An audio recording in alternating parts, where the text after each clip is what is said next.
So you said all of that just to defend your poor imitation. All of that was just presented to get around from. I was not prepared to do a Mufti Menk imitation. I'm going to have to work on that, and I'll come back to you, inshallah. No problem. I said, you are so beautiful. Why do you cover yourself? And she just said, because I want to be judged for what I say and what I do, not what I look like. And that was like the big aha moment, mic drop moment and everything, because then I really started to think, whoa, what is this Islam that makes this woman so strong? How many Muslim girls are so invested in Hermione and they're so invested in Harry Potter, right? So it would be nice if they were invested in Aisha or and they whoever do, our and they main do. protagonist Just is. to say, like, I do get so many emails from girls and boys love Shiura Trainers, by the way. It's like their favorite book. I don't know why, but so many who saw themselves in those characters. So the answer to your question is, if you want to write a book that has that balance between interest, being real, and keeping it halal, is you need to put the time in to really make it a fully fledged story, not just a vehicle for your message. That's what I would say. That's what I teach my clients and my students. Assalamu alaikum wa rahmatullahi wa barakatuh. Welcome to AlMaghrib's YouTube channel. Faith While Black is the series. Make sure that you turn on your notifications and subscribe so that you don't miss an episode. Alhamdulillah, salatu salam ala rasulillah wa ala alihi wa sahbihi kathira. Welcome to another session of Faith While Black. My name is Ammar AlShukry, and I am here with the renowned literary figure and writer, Sister Naima Roberts. Assalamu alaikum. Wa alaikum salam wa rahmatullahi wa barakatuh. Thank you so much. How are you doing? Yes, I'm good, alhamdulillah. How are you? Alhamdulillah. We already established that you're up north in England. Yes. How's quarantine going for you guys over there? It's going fine, alhamdulillah. It's just that I think the biggest issue facing Britons is the fact that the weather during quarantine has been absolutely amazing, which is not normally the case in the UK. So it's been a real test for the people, subhanAllah, to like actually stay indoors and stay home when everything outside is saying, come, sit outside, go to the beach, go here. So right, today was a beautiful day, but everything's calming down now, I guess, getting back to normal. So are people kind of over the quarantine? I mean, they've opened up the rules. I think restaurants are opening up very soon. I think in London and places like that, people are a bit more, well, we're going to the park anyway, so regardless. But I think people more have been respecting the quarantine. It's quite serious, especially in London. They've had a lot of cases, a lot of deaths as well. So I think a lot of people are ready to get back to maybe a more normal state, but yeah. Alhamdulillah. I mean, in Texas over here, we kind of just, people just said, we're done. This has been a nice game, and we don't see any COVID outside, so we're okay. Oh, so, I see. Okay. Yeah, no, here we've had a lot of people know people who it's happened to, people have lost family members and stuff. So I think it's a lot more immediate, certainly for people down south in London in particular, in Birmingham. Okay, so our series is called Faith While Black, and it's navigating people's experiences being Muslim, coming from African descent. You have a very interesting story. I was snooping around a little bit. I was checking out your Wikipedia article, your your bio on Wikipedia, and it said that you have your father is Scottish and your mother is Zulu. Mm-hmm. You're gonna have to tell that story. Okay. Like, how did that happen? When? Where? What was this? What is that story? What is that story? That story is probably not as exciting as Trevor Noah's story. Probably won't make as much money out of it as Trevor Noah's story, but it's pretty much this. Well, it's not pretty much the same thing. What is Trevor Noah's story? I don't even know what his story is. His father, I think, is Swedish or something, and he was a white man, and the mother was a black woman. And obviously, he always talks about how in apartheid South Africa that was illegal. That's why his book is called Born a Crime. So, in my case, my ancestors on my dad's side came down to South Africa from Scotland. My great-grandfather was the one who came down. So my grandmother grew up in South Africa, and my father was born there. So they are basically white South Africans. And my father was very politically aware from quite a young age, bit of a rebel.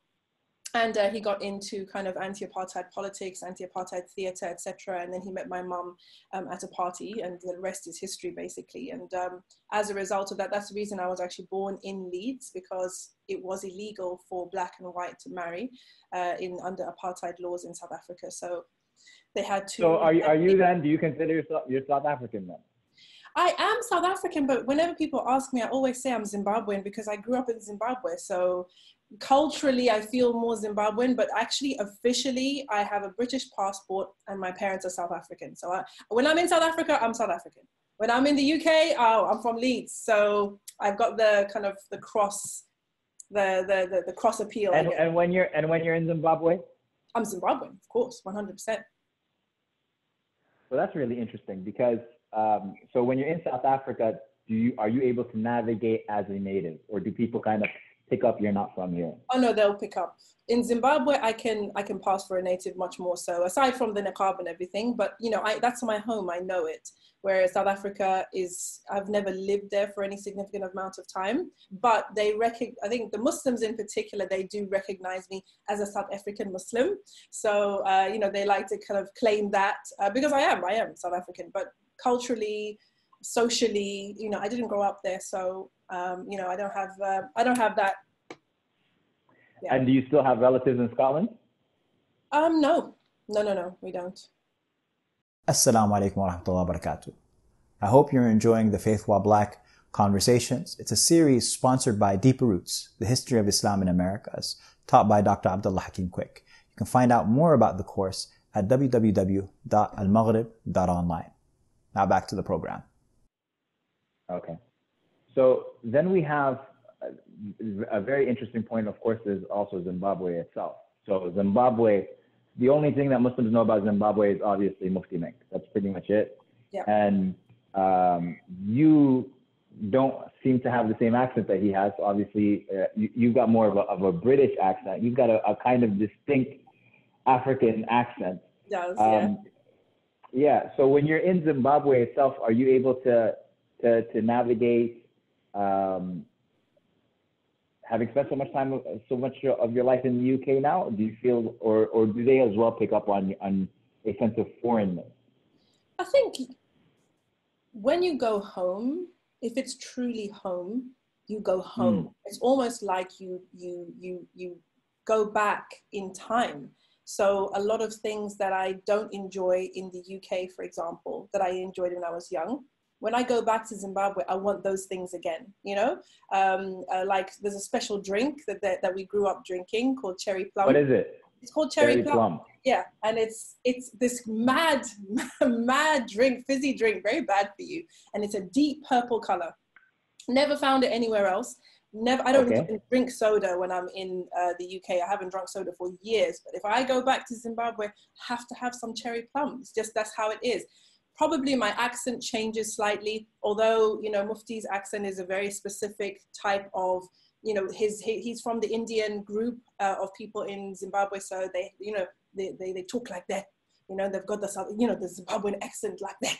So I'm not even doing it right, but I can normally do Mufti Menk's accent, but I don't know why. You know what's funny is that I'm not even familiar with the Zimbabwean accent like that, and I knew you weren't doing it right. It was just really bad. Okay, wait, because Mufti doesn't have wait a minute.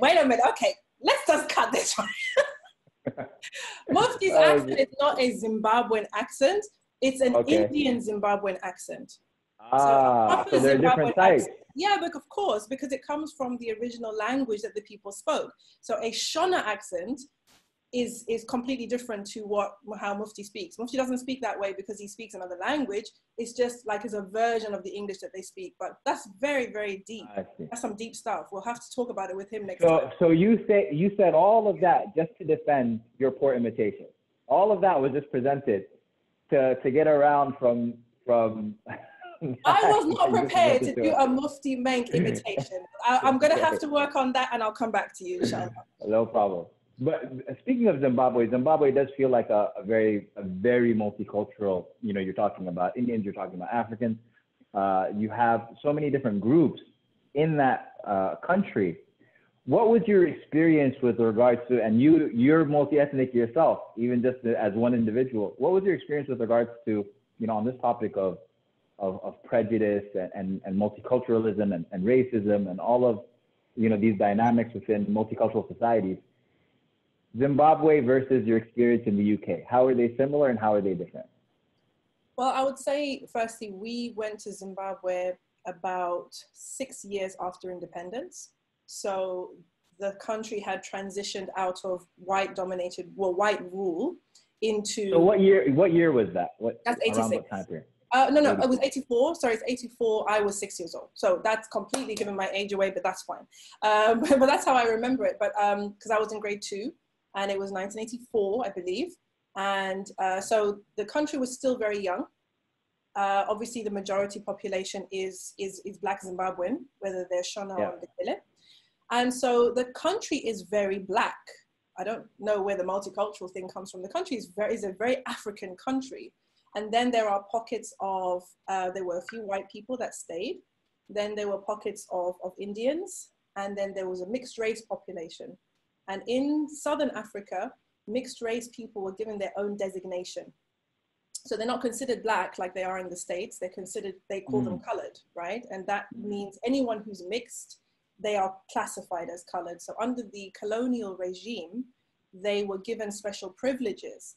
So what happened was people, obviously, if you had a mixed child like Trevor Noah, you would want that child to enjoy some of the privileges that were available. So if you could move to an area that was designated for coloreds, you would do that. They would have jobs that were designated for coloreds. Schools were, for coloreds. So coloreds were more privileged than Black.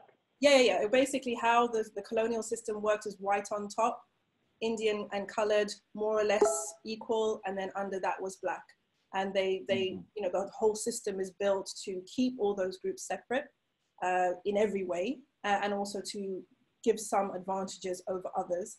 So when I got there, obviously now it's a Black country, it's a Black government, and so those types of stratifications were a remnant from the colonial days, but it's now Black on top, and so it's much more mixed. And so you have obviously Black people in power, and the country itself becoming very comfortable with its Africanness and with its Zimbabwean identity. And I think for me, one of the things that I always say is, I'm so grateful that I grew up in Zimbabwe and I grew up in Africa, because your Blackness was not an issue.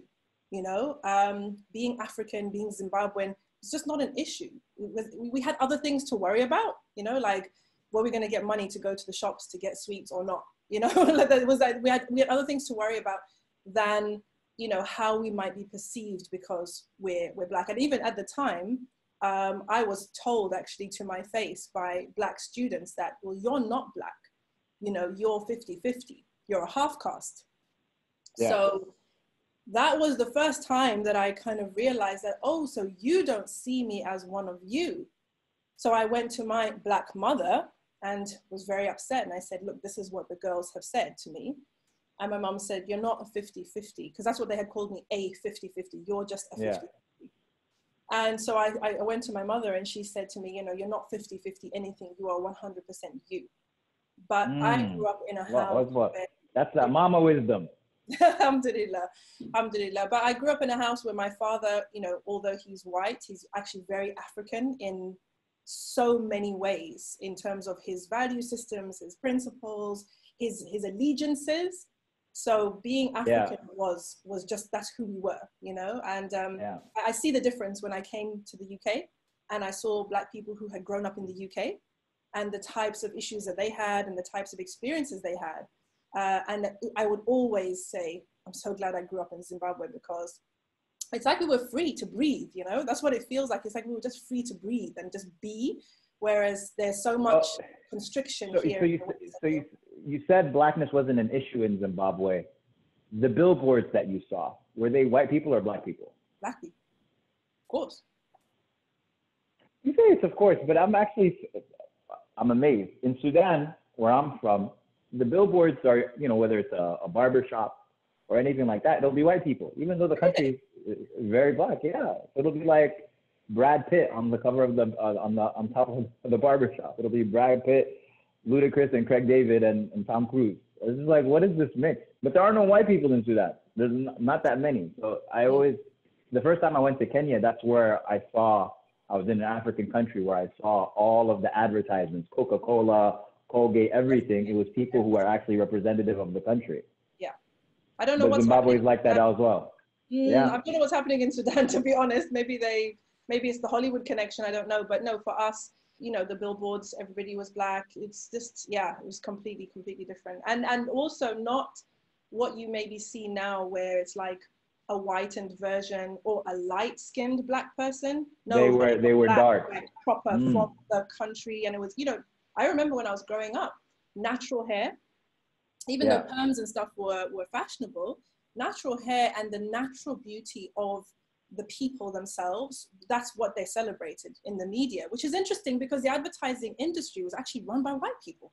So that's interesting that they could but see they knew what sold. Right. That's what the population wanted. How did that affect your view of beauty? Right, like I remember seeing Lupita Nyong'o, right? She gave a speech. I think every black person saw that speech that she gave. She talked about the blackness of her skin and every day praying that she be lighter. In Zimbabwe, was beauty and the phrases that you used to define or to describe someone's beauty, was lightness involved? Was skin tone involved? Was darkness appreciated? Was that used as a value to describe beauty? That's interesting that you asked that. And it's a very interesting question because I wouldn't know in the culture how it's seen. Sometimes in the culture, there's an expression for somebody who is like butter, for example, you know, or she's yellow like a cow. That kind of thing, right? I don't know, because I'm not like... Hold on. Did people really say no, yellow like a cow? No, I'm saying culturally, there will be expressions of appreciation for different tones that are very cultural, and I don't know what those are. That would have been the most legendary African thing ever if that was the... I'm still on the yellow like a cow. Well, it reminds me of Al-Baqarah, the one from Surah Al-Baqarah. Wasn't it a yellow cow? Okay. So that's probably what I was thinking. But when I was growing up, this is how it worked. You know, black girls were the norm. So, and they were beautiful. And, you know, black guys saw that. Light-skinned girls, mixed race girls, were considered prettier because of the light skin and the hair, but they were only for specific things. You would not marry a mixed race girl. You would date one, but you would not marry one because culturally you knew your wife, she's going to be like you. She's going to be one of yours because remember, these are different communities with different values. They're not integrated. They're not all black. One is colored and the other is African, is Shona, is Ndebele. They've got very, very strong cultural traditions. And the colors. But how are they a different community when your mom is black? Because by the time I came around, you're talking several generations of mixing. So it's not about your mom's black and your dad's white. It could be that you've got Portuguese in your family, you've got white, you've got black, you may have, you know, Mozambican from here, you could have Malay from there. So not like Trevor Noah's example, that was an anomaly actually, because the mixed marriages were not that common when I was around. We were very, very few. I could count on one hand the number of like mixed marriages. But as for coloreds, maybe 2 generations deep, 3 generations deep, they're just mixed. You know, you can ask Mufti Menk. I remember when we were in Zimbabwe, he always, whenever we would go there, we always would go to Jummah, to his masjid with my son and everyone. And we were driving through one of the neighborhoods and it was a colored neighborhood. And they love Mufti Menk out there, you know, so he kind of stopped the car and this old colored man and, you know, colored men in general, they drink a lot. So they lose their teeth. And he's like, Mufti, you really gave us that talk last week, eh? You really gave it to us. And, you know, he was like kidding with them, but they have their own like slang, their own kind of cultural norms, their own like family systems and everything. And to be fair, the indigenous Zimbabweans look down on them. So you wouldn't marry one of them. You wouldn't wife one. Do you see what I'm saying? It's like it's okay to date them. You're not going to wife one because you don't want that to be the mother of your kids. It's probably changed now, but when I was growing up, that's kind of how it was. So that was where we were placed. You know, the light girls, nice to look at and all of that, but not ones to be taken home, because your mom would not be happy if you came home with one of them. So that's a manifestation of prejudice, isn't it? It is. But it was. But it was still completely different from your experience in the UK. Yeah, I mean, when we went to the UK, I think, I'm not going to say we didn't experience racism, because I actually, you know, in Zimbabwe, you know, we went to a school that used to be a white school. And by the time we got there, it was still run by white staff. Yeah. So this was just after they had allowed Black children to come into the schools. So there was this culture tension between the established white culture that they wanted to maintain in the school and the pressure of people saying, no, you have to indigenize, you have to make it more, you know, more reflective of the students. So we did have racist teachers. We did have teachers saying racist things. We had a big protest, I remember, at one point where we protested them calling us Black. You know, I remember my friend and I, we went to the headmistress like in tears and saying, we're not going to go to class. Like, they shouldn't call us that, all this kind of stuff. It was a bit mad. So for sure, there were racial tensions because, like I said. But what did you want to be called if you didn't want to be called Black? Like, what was I don't, to be honest, I was like in grade 6. So okay. I don't know. It wasn't something serious. But what I'm reflecting on as an adult was this kind of white teacher class and a few Black teachers. They were normally the Shona teachers, and they were not respected at all. And that culture was a culture that had to shift, it had to change. But like I said, we came just after colonialism. Zimbabwe was one of the last countries to decolonize. So yeah, 84 is late. It was 1980. So it's just 4 years in. So it's, you know, it was things. So not to say that there was no racial tension. I think it's just, it didn't define our experience. When I went to the UK, I immediately kind of went to university and got in with the African Caribbean Society. And a lot of those discussions, I think people in the diaspora, whether they're African or of African descent, in the diaspora, the Black experience is something that binds people. And unfortunately, I feel that it's, on the one hand, an experience of otherness that binds people who ordinarily are not the same. Because in Africa, Sudanese is not the same as Ethiopian even, which is right next door, right? So close, but Sudanese is not Ethiopian. Nigerian is not the same as Ghanaian. South African is not the same as someone from Swaziland or whatever, right? But once you go out of the continent and you are now a minority, and that minority as a whole is projected on with whatever the prejudice, whatever the expectations, whatever, you now become Black. So it's like in Africa, you were just who you were, right? You were just from your country or from your clan or from your family. Once you become a minority in probably most countries around the world, now you're Black. And you almost have to learn what it means to be Black, because you didn't know when you were growing up back home. You didn't know what it meant to be Black. You spent your whole life trying to learn what it means to be Zimbabwean, and then it turns out you've got this other identity that actually supersedes. Exactly, and that identity, it necessitates you coming to terms with the fact that you will not be judged on your merits per se. You are now part of, unfortunately, an oppressed and maligned group without your choosing. Because even someone like me who has lighter skin, I can't pass as white. You know, you can tell that I'm not Black. Even before hijab and everything, you could tell I was not white. So you either do what some African students do, which is basically just distance yourself from Black people altogether, because you don't want to get those hang-ups and you don't want to get the chip on your shoulder and you don't want to be lumped in with them, or you become super politicized and super like woke basically and become like really conscious and say, hold on a minute, there's a whole system here that I didn't know about. Because when I was thinking to come to university in the UK, nobody told me about this. Nobody told me about systemic racism. Nobody told me about, the rate of Black boys this and Black women that, and it was like a whole new world basically. That was my experience of it. It was like you're coming into like the crossfire and you kind of have to choose a side, because society will force you to choose a side. You know, you're either going to take up arms with the rest of the people, or you're just going to try and slide by quietly and try to, you know, kind of work your way through the system, which of course, you know, some people try to do. But it's tough. It really is tough. Even my children their father is Ghanaian, and they spent most of their lives in Egypt. We were in Egypt for 11 years. They didn't know what it meant to be Black until they came back to the UK. So you're bringing up a lot of interesting points. You know, even with regards to Blackness as a social construct, we have James Baldwin, a very famous, so he said when he went to Europe, he didn't find white people. And he said, I saw Germans, and I saw French, and I saw British. Like what you're talking about the African experience, how you are Zimbabwean, or you are Ghanaian, and you're this and you're that.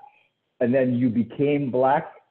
Similarly, he said in Europe, as opposed to American whiteness, where all of these different, you know, these identities, ethnic identities become merged into this one thing, which is whiteness. And so I can definitely appreciate the argument that race is a social construct because you don't experience it in the same way. It's not scientific. And I've had so many shuyukh of mine who are from the Arab world and who grew up there, or who are African. And they said, we did not recognize Blackness and all of this, even in our teachers and in our interactions and all of that, until we came to the United States and we were taught that these individuals were white. They were just and so it becomes frustrating when Americans hear people from the Muslim world say, oh, well, we don't see color. And they're like, what are you talking about? How can you not see color? They see it almost as being belittling. Yeah. Like you are dismissing this reality, even though that might have actually been their reality, but we didn't realize that they were. Like I've had a very beautiful teachers of mine saying, who I don't distrust in this, they said, you know, I did not know that a sheikh of mine was Black until I came to the United States. I just never realized it. It didn't click. The ability to see everything in color is a very much a Western thing, and it definitely is a very American thing. It might even be more than in the UK. I'm not sure.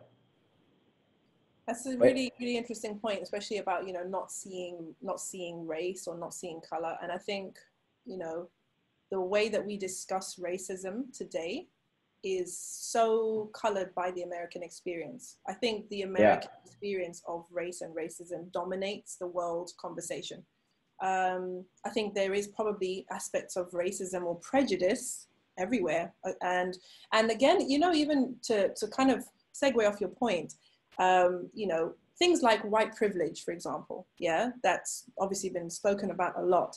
I remember saying on one of our conversations earlier that everybody has privilege in their own niche, right? Everybody experiences privilege to a certain extent in their own niche. If you are the man of the house, you kind of have that man of the house privilege. You get the big piece of chicken or whatever it is, right?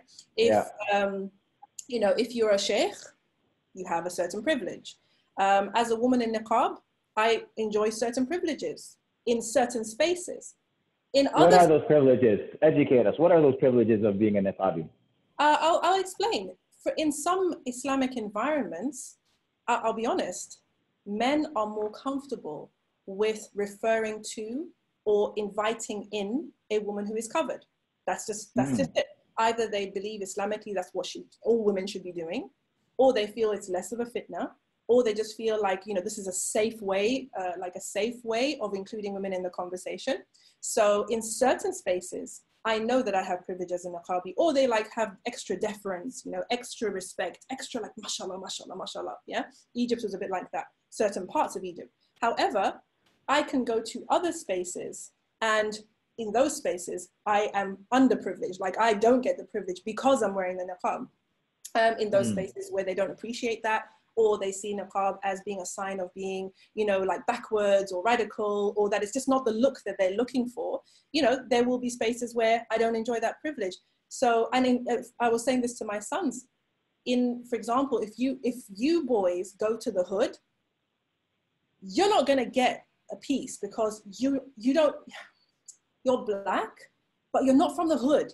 So someone from the hood has privilege in the hood, which you don't have, right? Because you're not from there. You don't know the codes, you don't know the language, you don't know your way around. You know, you can't play like that. Similarly, someone from private school, if you go to that private school, you have privilege there. So I feel it's important for us all to understand that privilege is something that Allah subhanahu wa ta'ala gives us. It's a responsibility. Yeah, it's not owned by one race, and it's not owned by one gender either. It's not even owned by one class per se, although people do exploit it. But I feel like we all should understand and have that humility to say, you know what? There are certain aspects of my life, I didn't earn that. I can't claim to say I worked for that. That is literally Allah's qadr. If you had two parents and you came from a loving home, you're privileged, right? Because there's a lot of people who don't have that. That's Allah's ni'mah.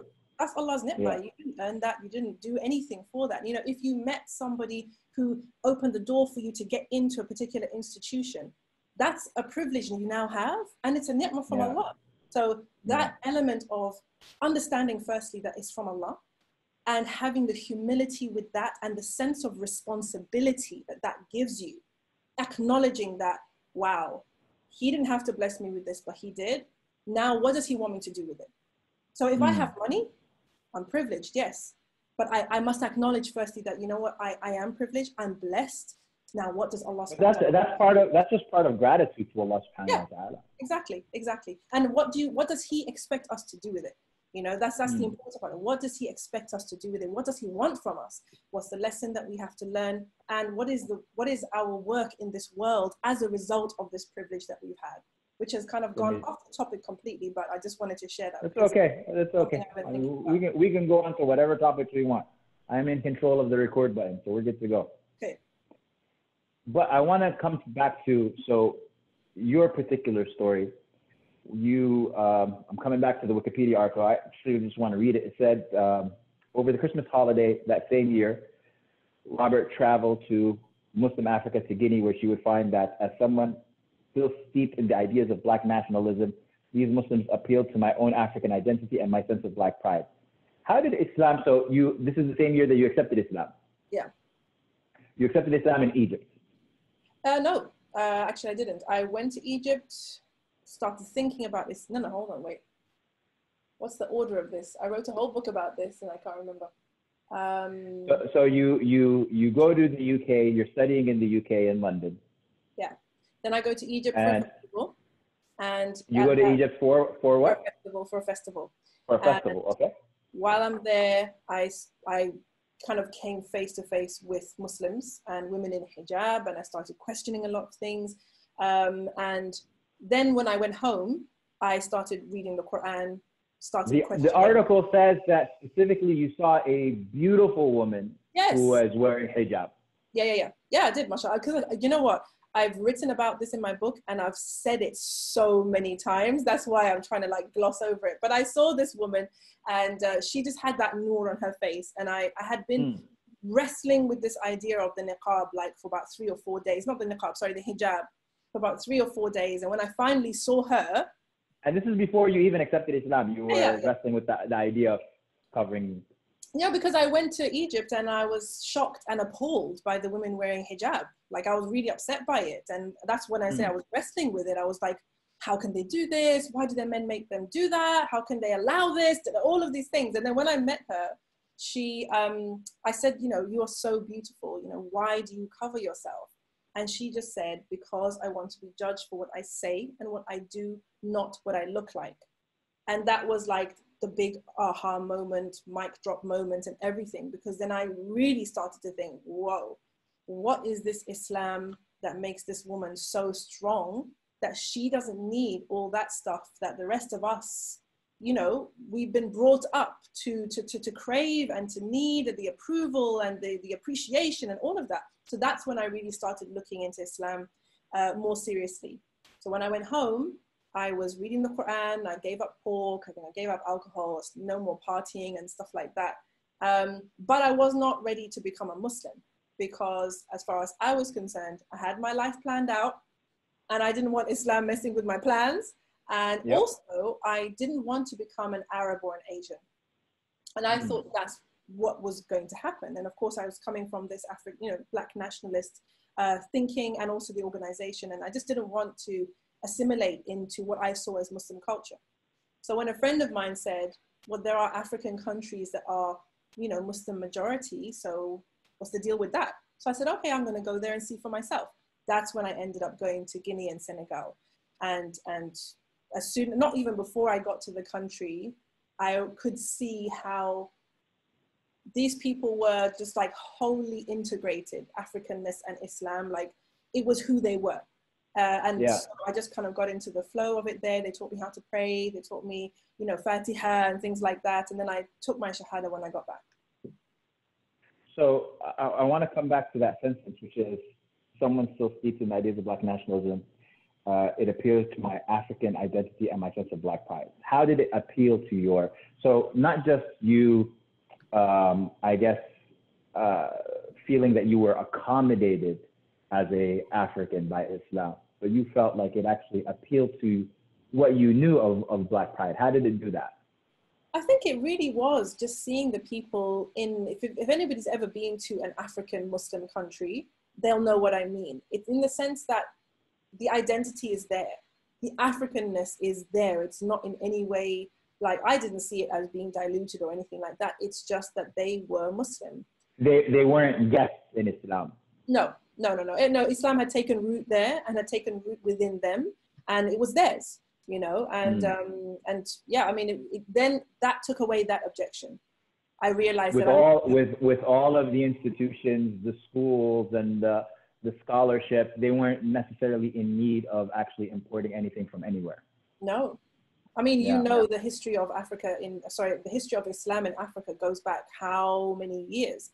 And it's like, I remember saying to somebody that, people think that the only way to dress, for example, as a Muslim is to dress like an Arab, for example, or a Desi. And this is even Black people saying this. So Black Muslims also feel that they need to kind of dress in that way in order to look Islamic. But we have an Islamic tradition in Africa that, predates actually the Desi Islamic tradition, and we just don't know it. But when I told that to somebody and they thought, they were like, actually, that's true. That's true. It's there if you want it. I mean, you're from Sudan, so like all the way down from the Somali side up through the north and then down the west side again. You've got a plethora of African Muslim countries, African Muslim cultures, African Muslim clothes. It's there if you want it. The bright blue and the white and the crispy white and the bright red and just a whole lot of color, mashallah. Something interesting about Africa is, it's been my experience. I don't know if it's your experience as well, but people who are African don't travel throughout Africa. We kind of just go back to our country. That's it, wherever it is.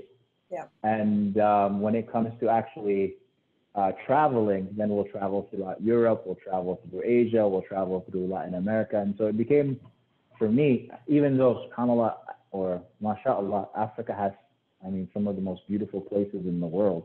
It's just, number one, unknown, and number two, we've kind of been conditioned to not be interested in going there. So it speaks to you, and you have this incredible portfolio, I guess is the word, or you just have a lot of work over a lot of years in writing. And the stories that you tell, I see you've centered, Muslim kids, whether you write for children, you write for teenagers. How important is it that young people see themselves in the characters that they're reading? I mean, this is something that has been, proven for many years now. That has it been? I'm not familiar with it. That's why I'm asking. I'm going to tell you that conversation has been rumbling in the publishing industry for many years now.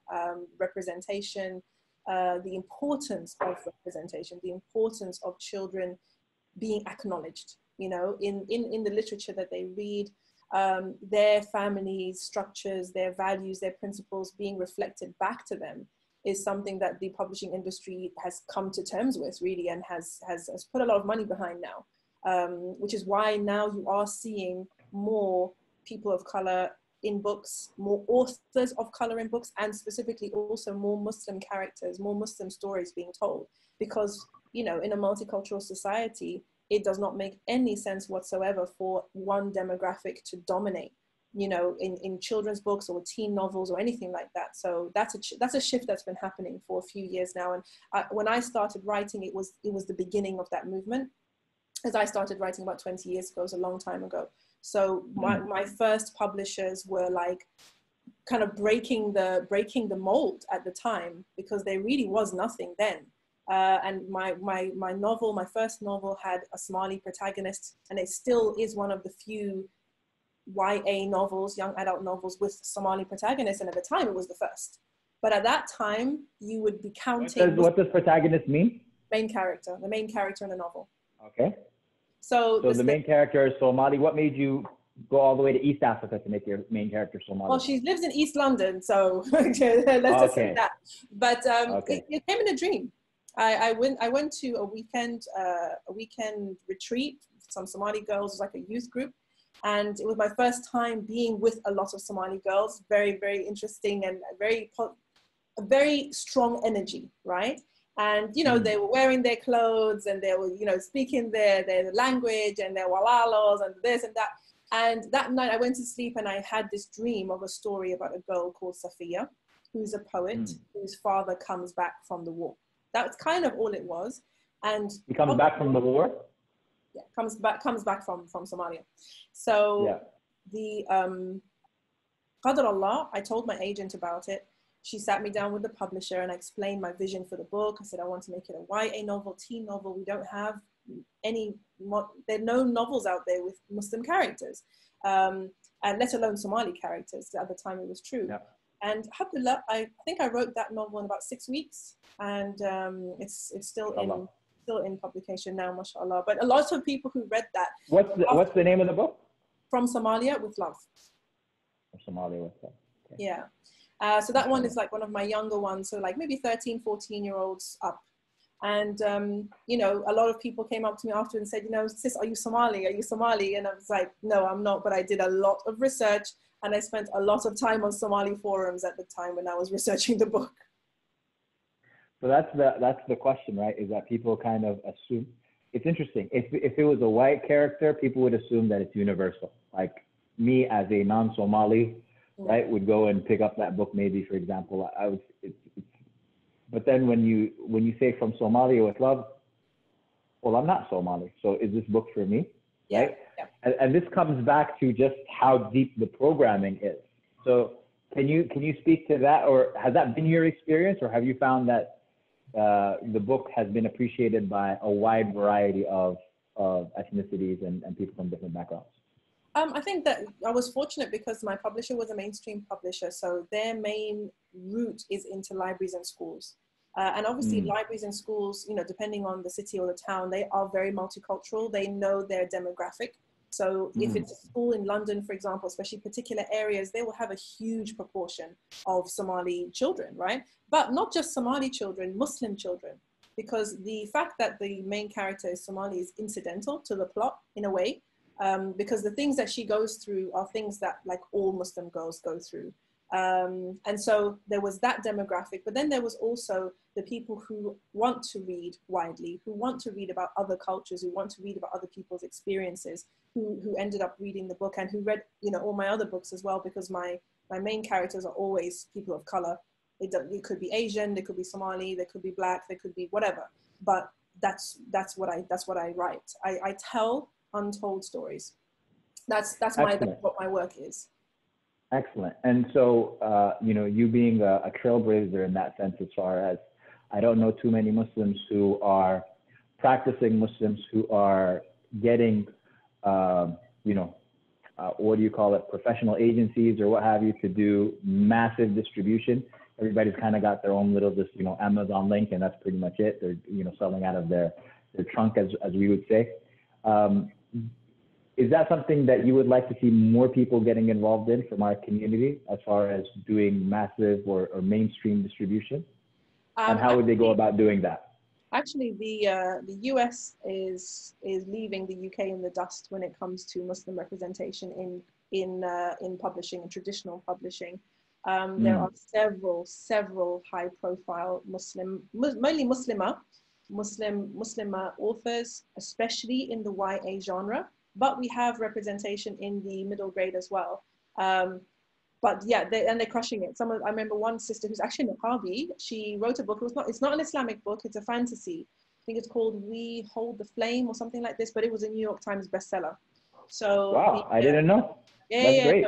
No, there are some sisters who are crushing it. MashaAllah. There's a certain genre that's very popular at the moment. It's kind of like the Muslim girl romance genre. So my book, She Wore Red Trainers, was marketed as a halal romance novel, right? It's based in South London, and it's the characters are kind of racially ambiguous. I think I don't even know what race they are, to be honest, but they're very South London, very British South Londoners, but they've got friends from all over and whatever, which is London, by the way. London is very much like that.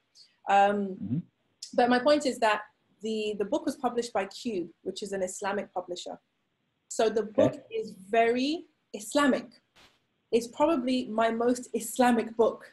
If anyone who's listening or who's watching has read my books, they know that I don't shy away from difficult topics, from taboo topics. Some of them are very gritty because it's YA. This is teenage stuff.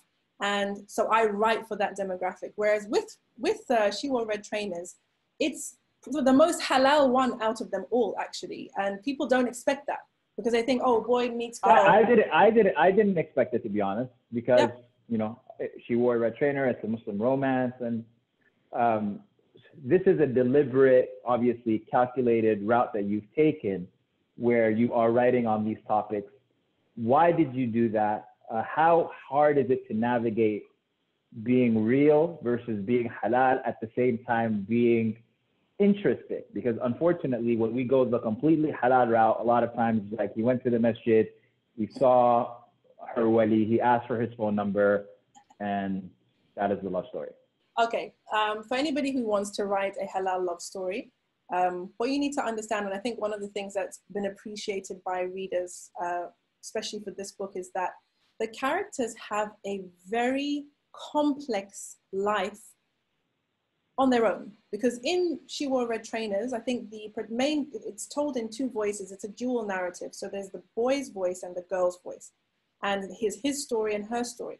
And for most of the story, they run parallel because they don't remix. Yeah, they're from a very strict community. They're from like the South London practicing Muslim reverts children community. So they don't free mix, yeah? They don't hang out with boys, they don't hang out with girls. You know, they lower their gaze and they do all of that. So that's why he lowered his gaze, that's why he saw the red trainers. Thank you. Yes. MashaAllah, MashaAllah. Yeah. So they have this parallel, these very, very interesting, richly detailed, complex lives outside of each other. And they run parallel and they only meet, like, I think they only meet face to face, maybe about 3 or 4 times. On the day of the wedding?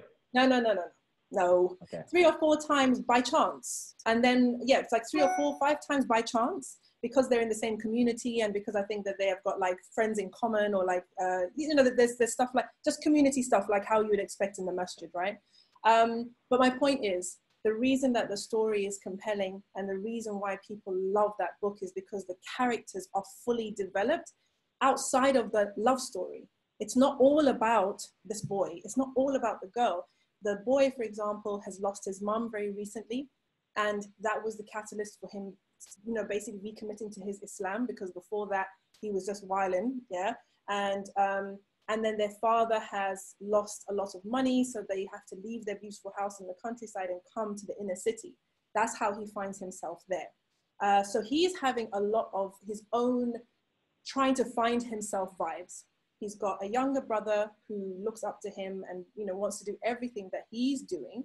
But he's got a middle brother who hates the father. The father and him have got a very, very difficult relationship. He resents being told to pray. He has been listening to music all this time and his father all of a sudden is saying, no, it's haram, you can't do it. So he's 14, he's struggling, right? And subhanAllah, that boy, his character, when I think about it really, well, it actually breaks my heart because they get to, he runs away from home. Yeah, the kids, that 14-year-old, if you know what the inner city is like, it's a very dangerous time for boys because they're out, they're on the street. If they're in the wrong area, I don't know whether you guys have got the postcode thing that we have in our inner cities, but if you're not from the ends, or if you're not with the right people from the ends, you know, it can be very dangerous for you. So he's this posh boy transplanted in the inner city, doesn't know his way around, he's getting beaten up. His dad is on his case about his Islam. And the thing is, he misses his mom. And so his grandmother offers him an out. She says, come and he runs away and he goes. And the father doesn't want him to go to the grandmother because she's not Muslim. But he goes. So listen, anyway. I know that you're very invested. Anyway, yes, I know. You have to read the book. You got to read the book, basically. But now I almost want to talk to you about the writing process, right? Yeah. Because I can tell from you that these characters were unraveling in front of your eyes as you were writing them. And 100%. That's always just, because you're discovering this person as you're writing them, right? Yeah. But we don't want to turn this into a writing session. I would love to do it with you in the future, inshallah. Maybe we can have a discussion about the writing process, because these concepts are so important, you know, that we have characters that we can be invested in, right? How many Muslim girls are so invested in Hermione, and they're so invested in Harry Potter, right? Or they're so invested in, you know, so it would be nice if they were invested in Aisha or and they do, and they do. Just to say, like, I do get so many emails from girls and boys love 𝐁𝐤 trainers, by the way. It's like their favorite book. I don't know why, but so many who saw themselves in those characters.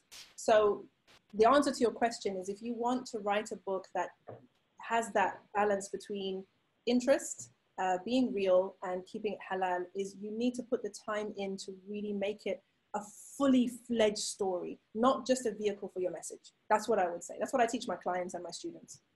That's fantastic. That is amazing advice, mashallah.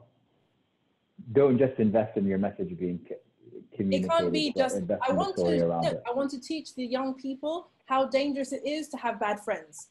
And that's your story. It can't be. The story, you can have that in mind, because with Boy versus Girl, for example, I wanted to tackle the issue of the disparity between the way boys are treated and girls are treated, particularly in the Asian community, right, in the culture. That was in the back of my mind. But when you read the book now, it's deep. It's deep. The characters are so much more than that, and really, really multi-dimensional, because that's what I do. I put in the work to really make sure that the story is the thing. The message, they'll get the message, but the story is the thing. I read the Chronicles of Narnia, all 7 books, when I was 8. Wow. And then I read them, all 7 books, again when I was 14 or 15. And the second time when I'm reading the Chronicles of Narnia at 15, I'm flipping through it and I'm a lot more mature now. I'm like, man, this is Christianity. These guys, Aslan is Jesus. Like, these guys hustled me. C.S. Lewis, it's, but at the same time, it's so well done. It's so, like, it's so subtle. Yeah. I mean, it was subtle enough that an 8-year-old boy could read it, the entire thing, it's fantasy, and they don't pick up on it. Yeah. But then, you know, a 14-year-old or a 15-year-old will pick up on these concepts, these virtues. Because you know more now, and you can make links between things. I can make those connections, but C.S. Lewis is also willing to write something that is subtle enough where an 8-year-old or a 9-year-old or a 10-year-old, or maybe that's the main genre, that is, they're not going to pick up on it at all. Yeah. But these values are being embedded. These values are being communicated. And I would love for these types of things to exist in our literature as well. So it becomes so universal that no matter, even if they're not Muslim, they will appreciate the literary merits of the stories that we're telling. I don't want to keep you more, but there's a few more questions that I have for you. And of them is, you mentioned 𝐁𝐤 Red Trainers. You mentioned, you know, other people's favorites, which is From Somalia with Love. What's your favorite book that you've written? That is such a hard question, actually, to answer. If there's one book that you want people to, we don't know Naima Robert, to go and pick up today, what is that book? I think it would have to be Far From Home, to be honest. And Far From What is it? Far From Home? Okay. That's my only book where the protagonists are not Muslim so far, but it's based in Zimbabwe. and it's the story of the land, basically. And the story of Zimbabwe. Yeah, the story of the land specifically, and it's a historical novel, and it's basically it's an epic. It's like an epic. It's like an epic. It's a historical novel, and it really shows the history of the land in Zimbabwe and what happened, the history and everything like that. And I feel it's my most accomplished book, and it's definitely my prize-winning book. From what aspect? From what aspect is it from the? You feel like your writing was strongest, your character development was strongest, what was it? If I'm honest, because the characters were not Muslim, I was able to go there with them. What I mean by that is when you're working with Muslim characters, you feel quite protective of them. This is my experience anyway. I don't know about anybody else, but I feel quite protective of them. Yeah. Especially my girls, Malish, sorry. But I feel quite protective of them. You know, I don't want it to get too bad for them. You know, I don't want them to go too far off. You know, I want them, and also because I'm aware that I don't want them to lose the reader's sympathy. Yeah. So I've always felt that. They always make Toba at the end and come back and all of that, right? Well, that's standard, obviously. That's obvious, but that's not the point. It's not about the Toba, because it's more about the journey at the end of the day. But it's not about the Toba. Okay. It's just the story itself. I sensed myself holding myself back because that might be too much. With Far From Home, I didn't do that, because Far From Home, it was historical, firstly, and history, as you know, can be extremely harsh. Human beings can be extremely cruel and hurtful, and we go through some stuff. So my characters in Far From Home, as an author, I put them through their paces, and it just makes the story like gut-wrenching in a way that the other ones didn't reach that level of. Like, I remember when they sent me the proofs for Far From Home and I was reading through the proofs, I actually cried. So for me, as you said, you know, it's like, why would you cry your own book? You're the one who made up the story, right? But it's not like that. Sometimes you just have the inspiration. It's like you've seen like a film in your head. And that's how I write. I see it in my head first, and then I write it and I describe the scene. And some of those scenes, like, you don't sit there constructing the scene bit by bit. You literally just close your eyes and the scene comes, right? And then you write it up. So with Far From Home, there were parts of that book that are so gut-wrenching and painful, but they're necessary for the character. You know what I'm saying? So that, for me, is, I would say, is my most accomplished work. Only thing I would say is at the end. So I'm assuming that's a young adult book? All of them are. The ones I've mentioned, they're all young adult books, yeah. Okay. So Far From Home. I want to shift gears with you back from the writing back to our original topic that we were discussing long ago, which was the topic of Muslim spaces and racism. You are a walking cocktail, being a convert, being black, being a woman, being an niqabi. You talked about how in some spaces that becomes a source of privilege for you, Egypt and what have you. I'll never forget, by the way, in Saudi Arabia, I was once in line at an ATM, and I saw a woman just walk right to the front of the line. We were all men, and the woman just walked right up to the front of the line, and nobody said anything because women there get to walk to the front of any line. They just, what is she supposed to wait in the back with the men? No, she just walked. It was, for me, it was like, wow, like this is, but, you know, in other places, that is a place that, you know, these things that I've mentioned would be a reason for you to be marginalized and even invisible. So what has your experience been? When I read your original question, I found it very interesting because you said that, you know, because of all these things, I'm like this cocktail of, I don't know, prejudice or something like that. But I don't accept that. I don't accept any of it. I think as a convert, I'm blessed. As a black woman, I'm blessed. As an African, I'm blessed. Having, you know, being, what do they call it? Biracial, I'm blessed. Wearing the niqab, I'm blessed. Like, I'm sorry, like, I won't accept that. You know, like if somebody says to me. What does that mean? Does that mean that you simply, when you have experiences, you just reject it, or you just decide to look at it from a positive angle, or what? Well, there's a couple of things. I think there's the concept of husn al-dhan, which I think is really important. But even if, and again, I haven't had that many experiences to make me feel. Husn al-dhan does not exist on Twitter. Husn al-dhan, this concept that you're describing. I do not spend time on Twitter. I'll tell you why. Let me explain. My mental space is sacred, right? I will not allow anyone into my space that does not build me or take me the direction I want to go, period. I will not engage in conversations. I will not meet with people. I will not read things that take me into a place that is not helpful to me, because what's going on in here is the only thing I have control over. Yeah, do you see what I'm saying? This here is the only thing I have control over. So if there is a conversation, a book, a situation, a person messes with my state, I'm out. I'm not even going to give it my time. I will not put any emotional energy towards it. I will not even give it my thoughts. It's not deserving of that. So my goal in this life is to do the very best with what Allah subhanahu wa ta'ala has given me. People may look at me, and I remember a journalist saying this to me, that, oh, why do you wear a face covering? You know, if you didn't wear it, so many more opportunities would open up for you, right? And yeah, it's probably true. But who cares? This is what I wear. So whatever is written for me is coming. There's no two ways about it. It doesn't matter what. There isn't a parallel universe in which I don't wear the niqab and I win the Nobel Peace Prize and I win the Miss America pageant, like that universe doesn't exist. This is my life.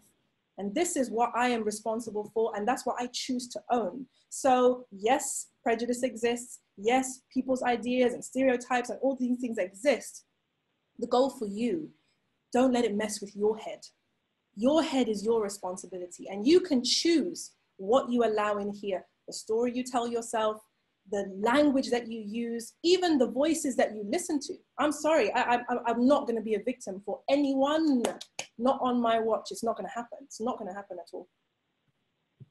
I mean, you even clapped just right now to emphasize it further. So, yeah, I mean, I believe you. Yeah, that's how strongly I feel about it. No, seriously. And I think people allow their energy to be messed with too much. So listen, this is our first conversation that we're having, right? We've hosted a panel together. You are articulating something that has been on my mind for a couple of days. And I even wrote about it because I feel like social media rewards people for complaining, right? Every notion of a microaggression must be exposed, and I must declare every microaggression to me, as if there is some sort of scenario, like you were mentioning, of a parallel universe. There's no scenario on this earth where people are not going to harm you, or are not going to oppress you, or are not going to make mistakes against you, whether intentional or not. And that's why, instead of teaching people social, this notion of venting, that we teach people instead resilience, that we teach people instead sabr, that we teach people instead to forgiveness. What's the point of forgiving? You know, one of my mashayikh was telling me a couple of days ago, he said some brother wronged him, and he said to him, forgive him. And he said, forgive him? He wronged me. And he said, who do you forgive other than someone who wronged you? Right? And so this notion of just not giving people that space. Yeah. I think that's a profound point. I'm glad you mentioned it. This thing about giving people power over you. And I'm talking about individuals here. I'm not talking about institutions. I'm not talking about governments and states, etc. Because I feel this is another one of my core beliefs is I want to concentrate my energy that Allah has given me on my sphere of influence, not in my sphere of concern. I don't know whether you're familiar with the 7 Habits of Highly Effective People, but Stephen Covey, when he dropped that, I was like, whoa, that there. Explain it a little bit for people who haven't read the book. Basically, what he says is between the stimulus and the response, there is a space. There's a space for you to choose. Okay, so something happens. you get a space to choose how you're going to respond. A lot of people don't think that. A lot of people think that they have an automatic response, a normal response. But when you check it, actually, you're choosing a response a lot of the time that is not helpful to you, okay? It's like your child drops some milk on the floor. There are a number of different ways we could deal with that. We could shout, we can drag the child, we can say, are you okay? We can go and clean it up and give them a hug, whatever, right? Say, qadar Allah ma sha fa'al, whatever. We have some choices, right? Yeah, yeah. Now, we have choices all the time. So the first thing is that the sphere of influence, or the circle of influence, is the things that you can directly affect. The people that love you, that respect you, that trust you, that listen to you, okay? For some people, that sphere of concern is their family only, their nuclear family, because the rest of their family don't mess with them, okay? And they're like, nobody pays sphere of attention. influence, you mean? Sphere of influence. Sphere of influence, right? It could be literally just your nuclear family. It could be that within your family, mashallah, you get some respect, people listen to you. It could be that you're the board at the masjid, you're on the board. It could be that you're For some people, it may be just themselves.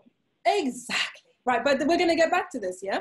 It could be that you have thousands of people on social media who wait for your tweets, who like all your posts, and when you tell them, go and give me money or give me whatever, they go do it, right? So everyone has a sphere of influence, every one of us, big or small. Then the sphere of concern is things that you care about, but you cannot affect those things. You have no power there. You have no influence there.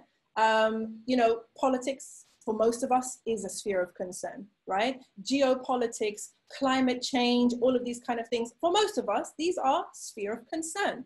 Now, the trick is to make sure you are not expending all your energy in the sphere of concern and neglecting the sphere of influence.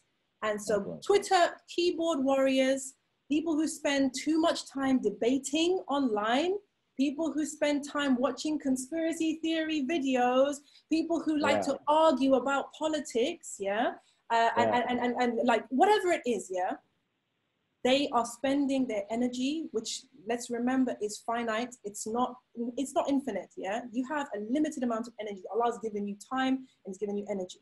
If you spend all your energy in that sphere of concern, you will be depleted. And what normally happens is that sphere of influence is neglected. So what I say to people is, the sphere of concern is important. We need to care about what's happening. Do your bit and keep it moving. What are you doing in your own home? What are you doing for yourself?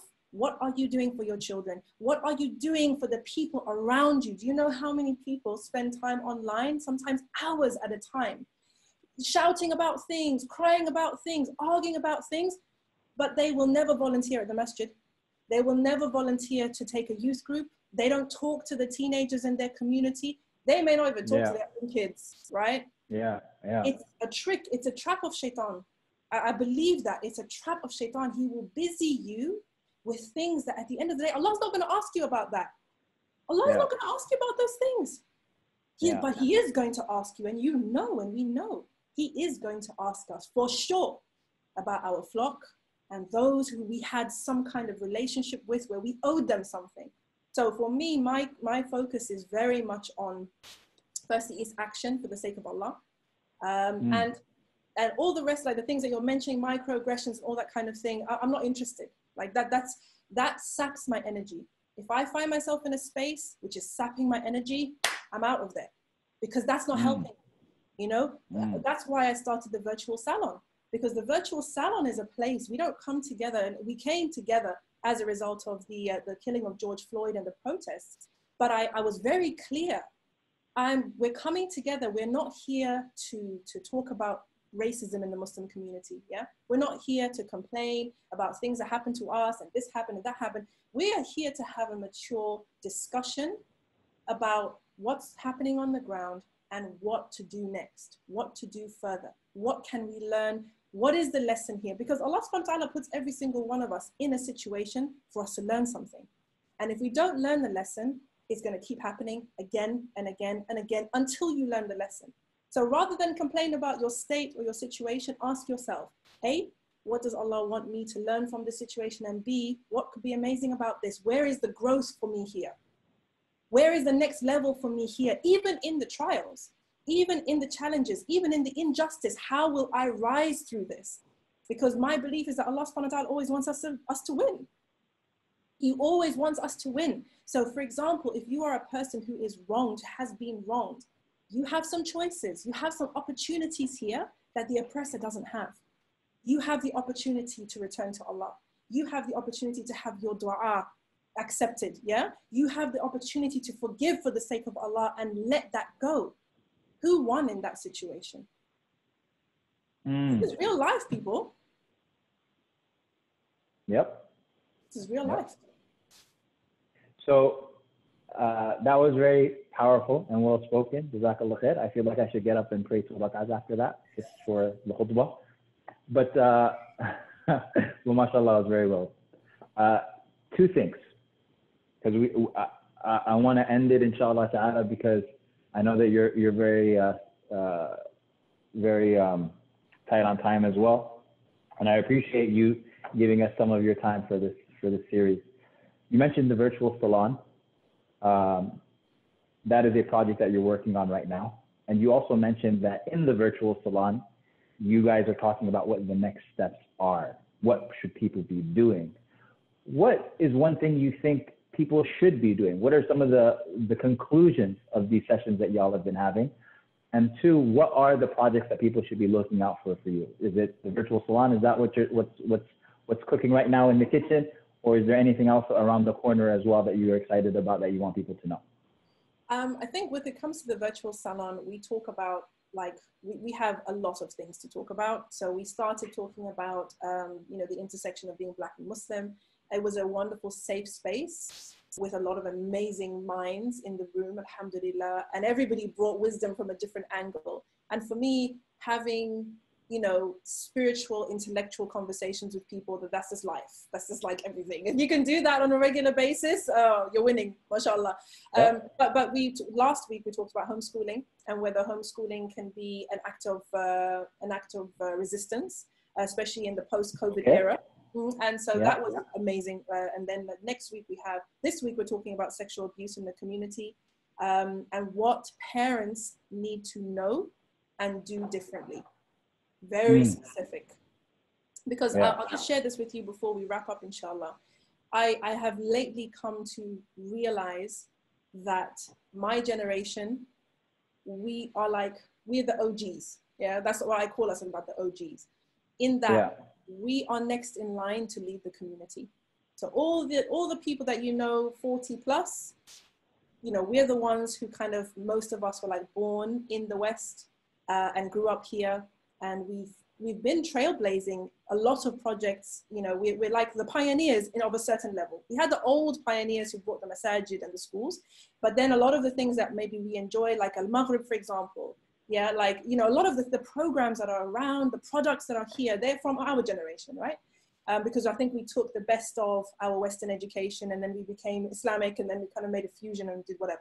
Well, masajid is one part of a community. It's the structure, undoubtedly, but you need so many other services around it.